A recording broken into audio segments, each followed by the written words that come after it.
Hey, all, Scott Horton here. I want to tell you about this great new book, Livin' La Vida Barocca, American Culture in an Age of Imperial Orthodoxies by Thomas Harrington. While he comes from the left, Harrington has little time for much of what is passed off under that label today. Like us libertarians, he puts peace and freedom first. The book's got great essays on American fascism, empire, the Israeli occupation, the left and Obama, liberalism in the state, and some interesting lessons from the history of Imperial Spain. Livin' La Vida Barocca by Thomas Harrington. Check it out at scotthorton.org/books or scotthorton.org/Amazon. All right, you guys. Welcome back to the show. I'm Scott Horton, and so's my guest. He's the other Scott Horton, no relation.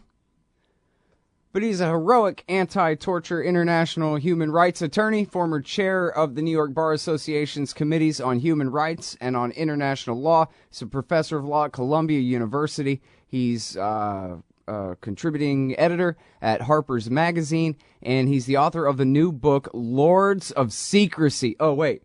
I hope that wasn't a secret. Was it, Scott? Welcome to the show. How are you doing? No, great. I'm thankful for the plug. I'm doing fine. Okay, great. I'm so sorry I haven't read this thing yet. My pile of books, if it fell on me, I'd be a dead man. And those are just the ones I haven't gotten to yet. The ones I've read, well, that's an entirely different story. But yeah, Lords of Secrecy. Can't wait to read this, and I already hear back that others really like it too. So that's good. Can't wait to read it. It's Lords of Secrecy, the National Security Elite and America's Stealth Warfare. Hey, that's a good subtitle. And is this thing published yet or available yet, or what's the deal?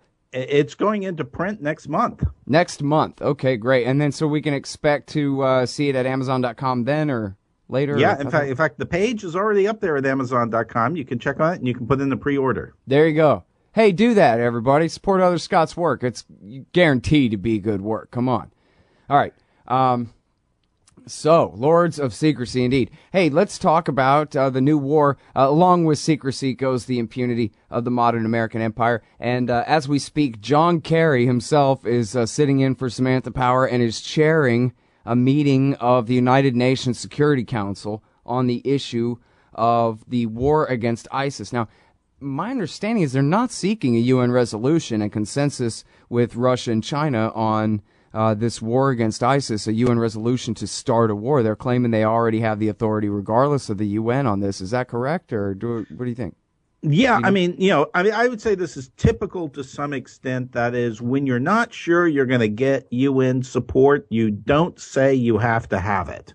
And that's the situation they're in now, where it's not entirely clear. I'd say as a matter of international law, quite apart from U.S. law or constitutional law, the sort of military intervention that they're carrying out, they can probably do it consistent with international law in Iraq because they've got the Iraqi government inviting them in and saying, go at it.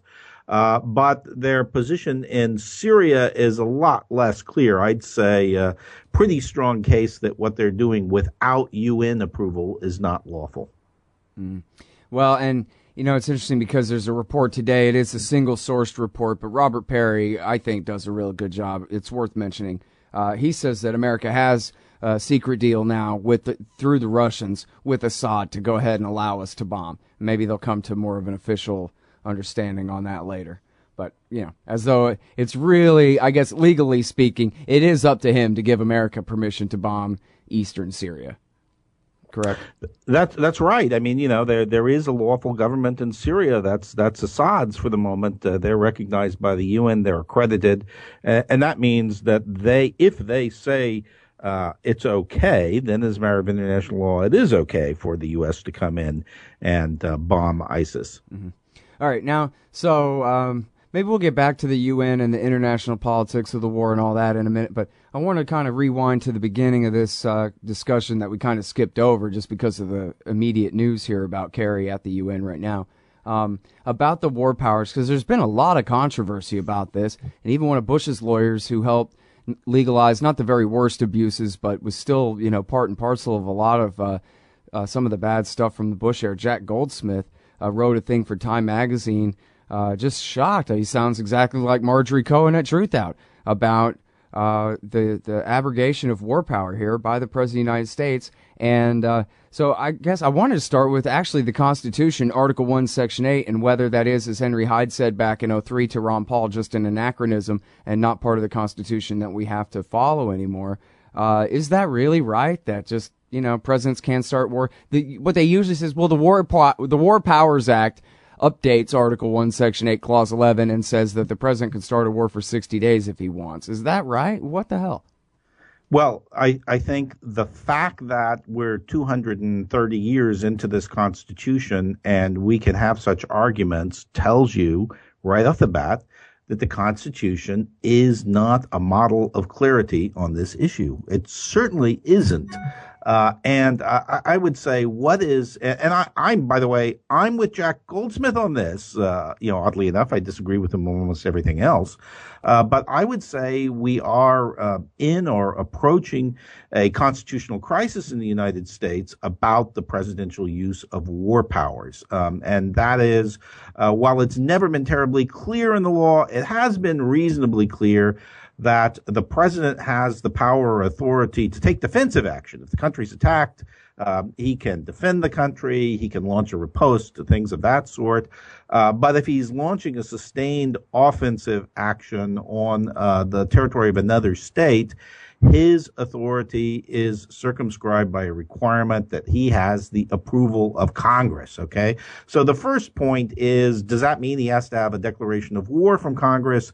And the answer on that point is definitely not. So, the clause in the Constitution that gives Congress the right to declare war, well, Congress does have that right, but that doesn't dispose of this whole war-making ability. And if we look at things historically, Congress has exercised its right of co-determination on the issue many, many different ways, by passing resolutions, by appropriating funds, and by declaring war, for instance. But Congress has to be involved. And I think what we're seeing in the last several years is a pretty consistent circumvention of Congress, so that Congress is really playing no role. And I would go back to 2011 in Libya and look at what happened there. I mean, we never had congressional action authorizing that sustained military operation in Libya. We had 2011 in Syria. Remember the whole Red Line incident, where there was a talk of military intervention. That was all resolved when the Russians put in their initiative to just come in and take out the chemical weapons. And now we're back at it again this year with another issue with Syria and Iraq.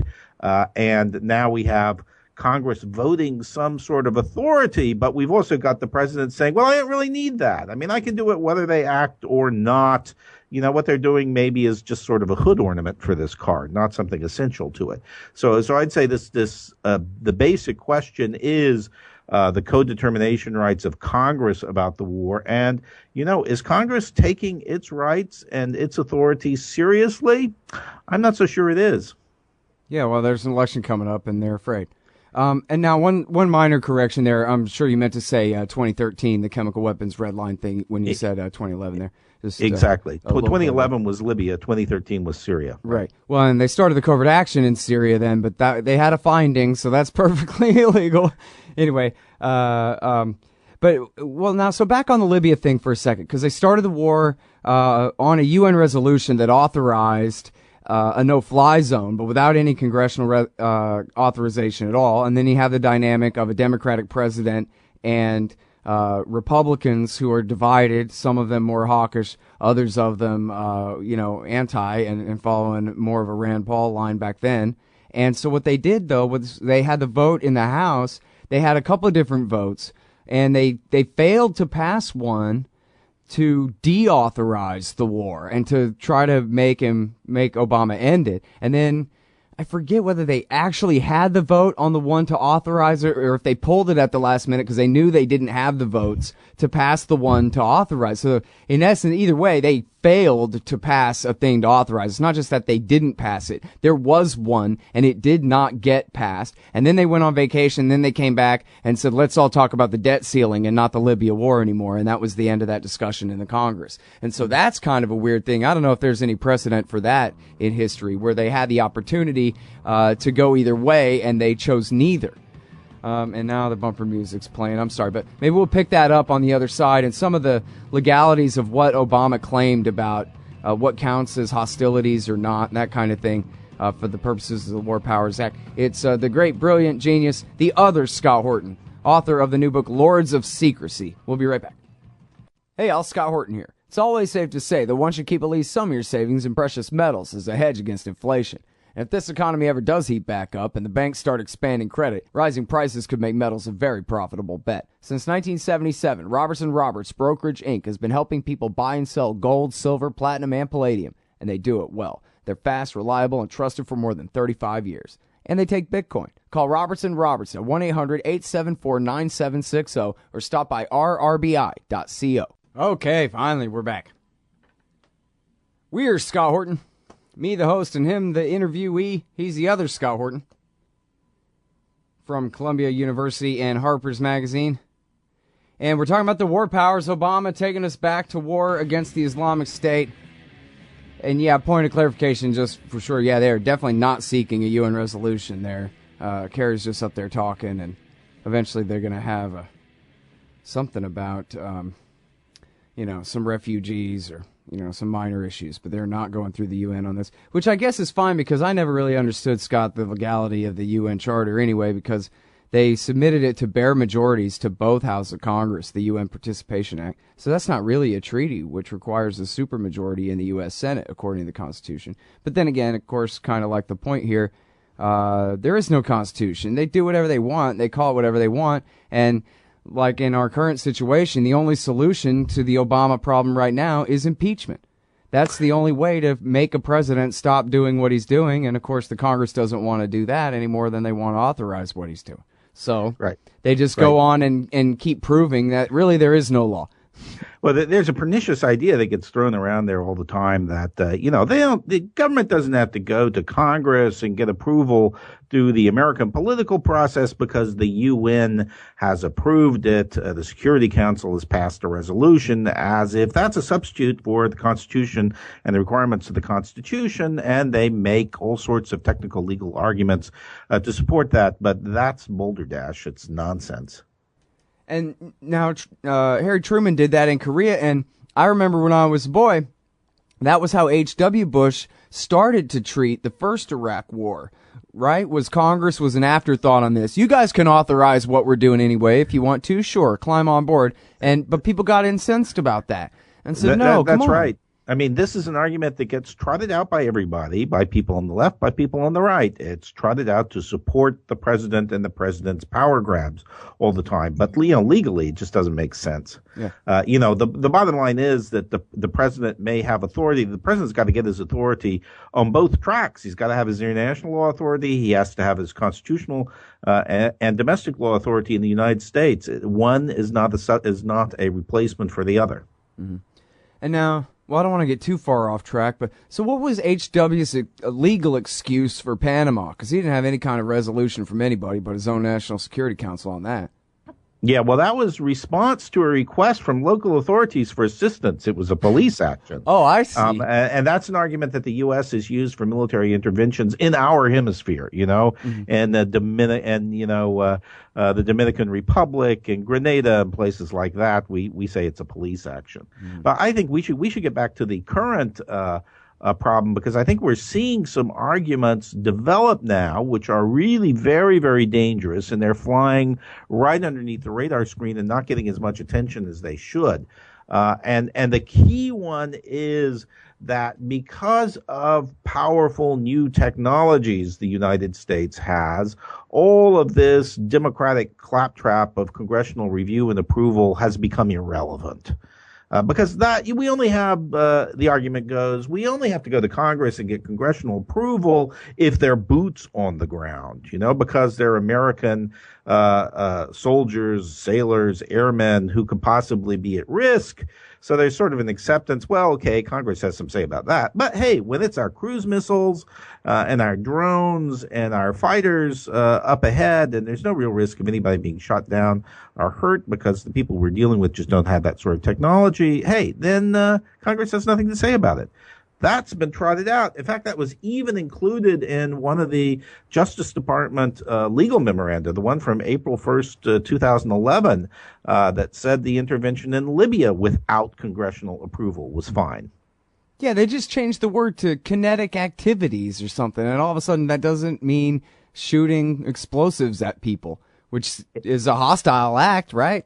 Yeah, I mean, it's nonsense. It's nonsense. It's basically saying, well, we have all this fancy new technology, and, you know, that's not what the authors of the Constitution were thinking about. Well, the authors of the Constitution were thinking about, you know, muskets and mortars and, you know, and men of war ships with hundreds of cannons. Yeah, that's true. They weren't thinking about the technologies we have today. But in terms of the principle that is embedded in the Constitution is that no sustained warfare overseas that does not have the approval of Congress. That's clearly in our Constitution. And part of the reason for it is Congress is supposed to be involved so there can be a good, thorough public discussion of these things. Not just that congressional leaders throw their support behind it, but that the public is brought in, the public has an opportunity to discuss these matters. And in the end of the day, if the country is going to war, it should be a united public. I mean, not that everybody has to have the same view, but basically the public should be on board, Congress should be on board, the executive should be on board. It shouldn't be a stealth war that's being handled by the president and his national security elites. Right, and after all, if we're talking about a truly defensive war, you're going to have plenty of consensus from the people in the Congress to go ahead and do it anyway. The only times we got to debate this is when we're talking about starting aggressive wars against people who've never attacked us. How much debate should we have, and what level of legality and approval should we have for starting a war? Which is, you know, they said at the Nuremberg trials that that's the supreme war crime of all. That's the umbrella under which the rest of them take place. And as we've seen. I think that's right. And if you look at American history, wars that result from America being attacked or that involved an attack on America were very broadly supported by the American people and by the Congress, and the nation was able to unite behind them. But offensive wars that never had a real strong basis, those are the ones that caused tremendous internal friction. The war with Mexico, for instance, the Spanish-American War also, which was launched with, some misrepresented events, remember the Maine. Mm-hmm. And the Vietnam War falls into that category as well. So, I think America's had all sorts of different experiences with wars overseas, but generally it's done much better when the country was united behind the idea of the war. Right. Well, and we can see what you mean about the thoroughness of the debate and all of that with the way and the way the responsibility is weighted with the way they did it in 2003. I mean, compared to Obama, at least Bush went to Congress at all to get one of these so-called authorizations for him to decide later, which became, the weasel word excuse for the Hillary Clintons of the world, that it was Bush's decision, not theirs, even though they told him that he could decide. But the debate, like I mentioned, Henry Hyde, the head of the House Judiciary Committee, or I guess it was the Foreign Affairs Committee at the time, mocked Ron Paul for insisting on a declaration of war. And Ron Paul actually introduced one and voted against it in the committee. But he said, I dare you guys to take responsibility, like in the law that you swore your oath to. If you want to declare this war, you declare it. It's on you. And what happened was, at the time, they just had these, Joe Biden-style rubber stamp hearings about how great the war is going to be. Nothing like what would have happened if they had been bound truly by the law the way Ron Paul insisted that they should have been, and had to take the responsibility themselves to start the war. They might have asked what's going to happen and who is this Muqtada al-Sadr guy anyway, and these kinds of things before they launched the war. I think this is the key point to make here is that with Bush 1 and 2, you had a lot of people in their senior national security team who believed fervently, Cheney and Rumsfeld right at the top of the group, that the president just had the right to go do this. He didn't have to go to Congress. He didn't have to get any approval. He didn't have to present it in a speech to the American people or anything of that sort. But both Bush Sr. and Bush Jr., notwithstanding that advice from their senior advisors, went to Congress and got the congressional approval, and that occurred after a full debate and discussion. All right, let's say at least some extended debate and discussion. And if we fast forward to what's been going on in Washington now, the last 4, 5, 6 years, we just don't see that happening anymore. I mean, now, Obama and his team, who criticized those people who said the president can do this unilaterally. I mean, Obama gave an interview to Charlie Savage at the Boston Globe in which he said, no, the president has to have congressional approval before launching a military attack on Iran. That was the question he got. But now you look at Obama as president, and he's embracing and acting on ideas that are much like those of Cheney and Rumsfeld, and not doing the right thing, a la the two Bushes, and going to Congress anyway. Although, he did in 2012 and again this year say, well, Congress should have a discussion. But he said that as if it would be helpful to have it, not that he needed it. Right. Well, and interestingly, he went to Congress in 2013 over Syria when he wanted them to save him from his stupid red line remark and get him out of the woods on having to go to war against Syria. He said, you guys voted down for me. They ended up not even having the vote at all. And exactly then, thank right. goodness Putin intervened and gave him an out. But anyway, I'm sorry we're out of time. But thank you so much for coming back on the show, Scott. I sure appreciate it. Hey, great to be with you. That's the other Scott Horton, everybody. See you next week. Hey, Scott Horton here to tell you about this great new book by Michael Swanson, The War State. In The War State, Swanson examines how Presidents Truman, Eisenhower, and Kennedy both expanded and fought to limit the rise of the new national security state after World War II. If this nation is ever to live up to its creed of liberty and prosperity for everyone, we are going to have to abolish the empire. Know your enemy. Get The War State by Michael Swanson. It's available at your local bookstore or at Amazon.com in Kindle or in paperback. Just click the book in the right margin at scotthorton.org or thewarstate.com. Hey, Scott here. If you're like me, you need coffee. Lots of it. And you probably prefer it tastes good, too. Well, let me tell you about Darren's Coffee Company at darrenscoffee.com. Darren Marion is a natural entrepreneur who decided to leave his corporate job and strike out on his own, making great coffee. And Darren's Coffee is now delivering right to your door. Darren gets his beans direct from farmers around the world. All specialty, premium grade with no filler. Hey, the man just wants everyone to have a chance to taste this great coffee. Darren's Coffee. Order now at darrenscoffee.com. Use promo code SCOTT and save $2. darrenscoffee.com. Hey, Scott here for Whole Food Multi-Complete at WholeFoodComplete.com. Whole Food Multi-Complete is an entire supplement program in one bottle, containing 100% RDA of vitamins and minerals, plus live probiotics, digestive enzymes, antioxidant herbs, energy nutrients, and more. It's made in America using real foods and live probiotics. No chemical synthetics. It's soy-free, gluten-free, and independently tested and verified. They're so sure you'll love it, they're taking 20% off your first order with coupon code Scott Horton. Satisfaction is guaranteed at WholeFoodComplete.com. Oh, John Kerry's Mideast peace talks have gone nowhere. Hey, Scott Horton here for the Council for the National Interest at councilforthenationalinterest.org. U.S. military and financial support for Israel's permanent occupations of the West Bank and Gaza Strip is immoral, and it threatens national security by helping generate terrorist attacks against our country. And face it, it's bad for Israel, too. Without our unlimited support, they would have much more incentive to reach a lasting peace with their neighbors. It's past time for us to make our government stop making matters worse. Help support CNI at councilforthenationalinterest.org.